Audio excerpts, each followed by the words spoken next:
And Mine Crypto here. I hope we're all having a wonderful day. Please remember, I'm not a financial advisor, and none of the information I provide in this video should ever be seen as a signal to buy or to sell. But please remember, subscribe, hit that notification bell, and drop me a comment. You'll be doing me a massive favor. So, first of all, we look at the crypto bubble, and as we can see, we're ranked 71 with a market cap, which has dropped down to $1.28 billion.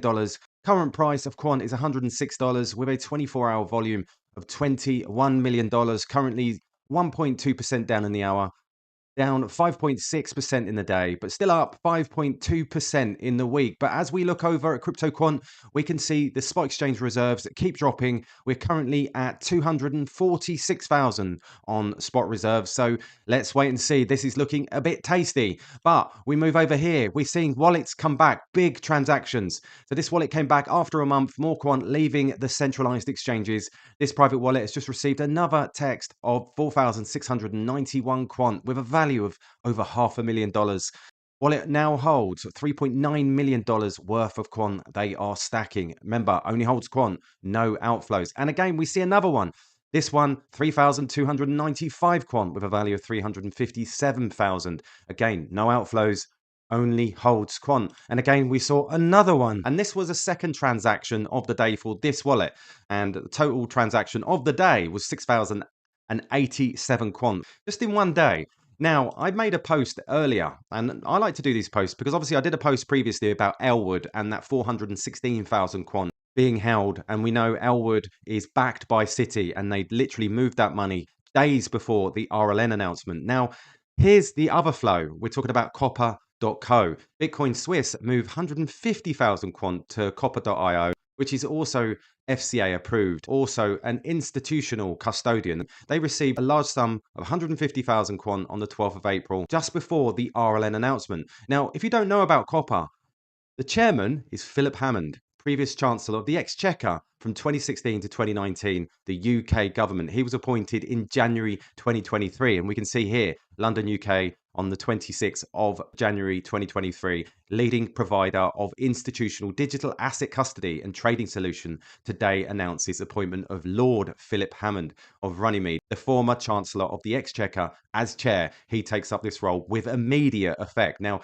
I'm guessing he's there for the regulatory procedures and to get a foot in with regards to the UK government. When we know what's going on with Quant at the moment and the UK government and Gilbert's links within that whole process, then we see a lot of funds move through Copper into Coinbase. Now George Osborne, now if you don't know who he is, previous Chancellor of the Exchequer from 2010 to 2016, UK government, is now an advisor of the Coinbase Global Council. He was appointed in January 2024. So Coinbase hires George Osborne as an advisor. Former UK Chancellor joins Cryptocurrency Exchange Advisory Council as it faces regulatory scrutiny. Again, another foot in to the government.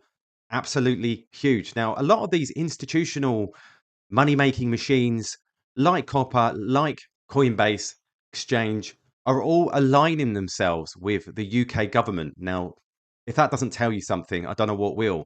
So yesterday, Copper moved 7,000 Quant into the Coinbase Exchange, which is followed up with those processed transactions I just talked about, processed to 2 private wallets with no outflows. We speculate that these wallets are licensed lockup wallets. So yesterday's large texts are below. And as you can see, it started off in Copper, then moved to Coinbase. Out of Coinbase, we saw to a private wallet of 4,691. Then subsequently, more Coinbase transactions, 3,295. And another 1,396. Now, this seems to be a bit of a theme, cross between, say, Wintermute and Copper, which is very, very interesting. And obviously now we've got Elwood as well. Now, the end of this, Copper now has 143,000 Quant left. And after moving 7K Quant into CB, and then subsequently we see those 3 large texts leave CB into those private wallets. Now, these are strategic moves ready to pull the trigger at any given notice. And as you can see here, they hold 143,000. Now, my speculation is that these could be used to fulfill those license lockup wallets that we speculate that they are. Now, this is getting very, very interesting. Obviously, we know that Elwood have got the 416,000 quant sitting in there. Now, is that something to do with RLN? Will it be used? Because obviously Elwood being backed by Citi, do they have an agreement that they will hold it there until they are ready? So getting very, very interesting. Now we see this from Construction Trader Eve, keeping things all UK government.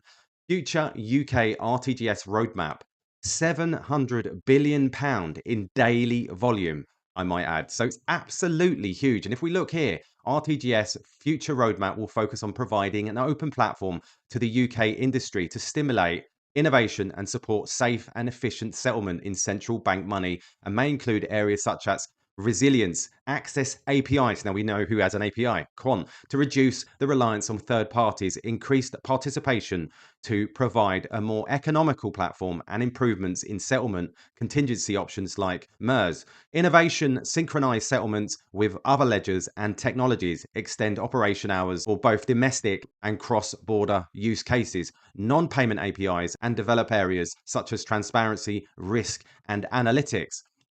Then we see this. The first two areas to be explored are the extension of RTGS business hours and synchronizing settlements with other ledgers and technologies. Following the recent discussion paper, the bank will assess and analyze responses during 2024 and consult in 2025. The bank will be conducting bilateral with operators to understand their business models and inform RTGS development business case. In addition, the bank will be exploring additional channels with a priority on enhancing settlement contingency options and the appetite and use cases for payment-based APIs. Now, this is looking rather sexy, if you ask me. Then I see this from Cyprus Demanencore, Quant, XRP, HBAR, all set to change the world. Now, this is absolutely huge. Have a listen to Gilbert and a few others here. I think we're in an era of digital finance now, and it's inevitable that the markets, the instruments, the infrastructure will need to change and evolve. Centralized applications to realize that overarching vision. That vision is going to be realized in every sector of the industry. I mean, what you hear about a lot is the finance sector, but it's much broader than that. It's going to be in finance, it's going to be in real estate, it's going to be in supply chain use cases, and et cetera, et cetera. Every part of the internet, every sector of society is going to be affected by this technology and this model in this new version of the internet that's being created. And Hedera is one of those players. The internet in 1996 is a fantastic analogy for crypto as to where it is today. So when people say, what is the promise of crypto? What's it good for other than rank speculation? My answer is, well, Ripple has a real world application to facilitate cross-border payments. Wow, so there you heard it. Basically, the Finternet, as the BIS governor pointed out the other day. I'm really excited. There's so much going on, especially in the UK, as they're lining themselves up, these big institutions lining themselves up politically as well to open doors. So with everything that's going on with Quant at the moment, especially with regards to all the news that's coming out with regards to the RLN, with the RTGS, with SATP, and much, much more. And obviously, the big partnerships, Bank of England, the Bank of International Settlements, and so on. I'm really excited. Please remember, subscribe, hit that notification bell, drop me a comment. You'll be doing me a massive favor. All the best, and I'll catch you later.